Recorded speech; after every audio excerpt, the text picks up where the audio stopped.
Hi, people. Moino Wavenberg here again, as always, and as usual. Before I continue, you can find this is a short that I'm going to briefly demonstrate, in which I'm going to demonstrate something to you guys.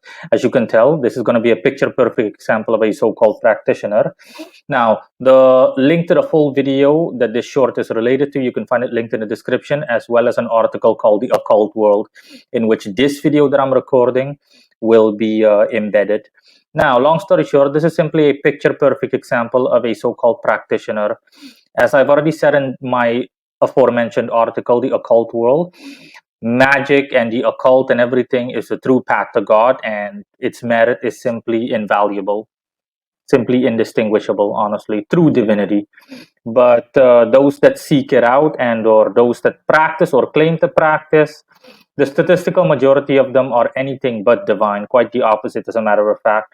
They're people who are, generally speaking, mentally disturbed, to say the least. And, these people give the occult a bad rep, to say the least. Now, long story short, this is a woman that simply got scammed and she does tarot card readings. Listen to what she's going to say. Spiritual. So we do, I read cards, like tarot cards, angel cards, stuff like that. Millions of people consult these cards to make life decisions. Today's guest used them to find out if her online relationship is authentic. All these things kept coming up, like the pictures on the cards, you can see that like one was like a scary looking man, and another one was like a guy on a knight in shining armor, kind of like that. She told me later on that the old looking man was my husband, and the guy on the horse was Tommy. She's been sending thousands of dollars worth of Steam cards to this man claiming to be Tommy. Two have never met in person or talked over the phone. Yet, after doing a reading with her friend using the tarot cards, she is convinced he is real. Very spiritual. Yeah, so there you have it. You can see for yourself. I mean, look at what this woman looks like. I mean, what can I say?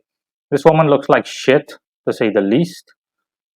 Not to speak ill of anyone, but I don't care. She looks horrible.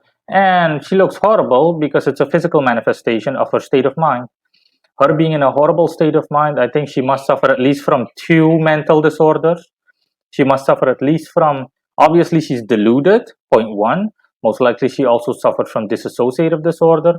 If you're not careful, you can safely add borderline personality disorder as well as bipolar disorder to that as well, and it just goes on. In any case, this woman is a picture perfect example of a practitioner. So you can see for yourself what time it is. It's just, I mean, this is simply someone that is a picture perfect example. There is no other way to put it of what you're not supposed to be if you're a practitioner. You need to be level headed, you need to be normal, you need to be mentally stable. And that's like a base requirement of being able to practice the occult. But these are the kind of people that give the occult a bad name. So that's all, guys. See you later.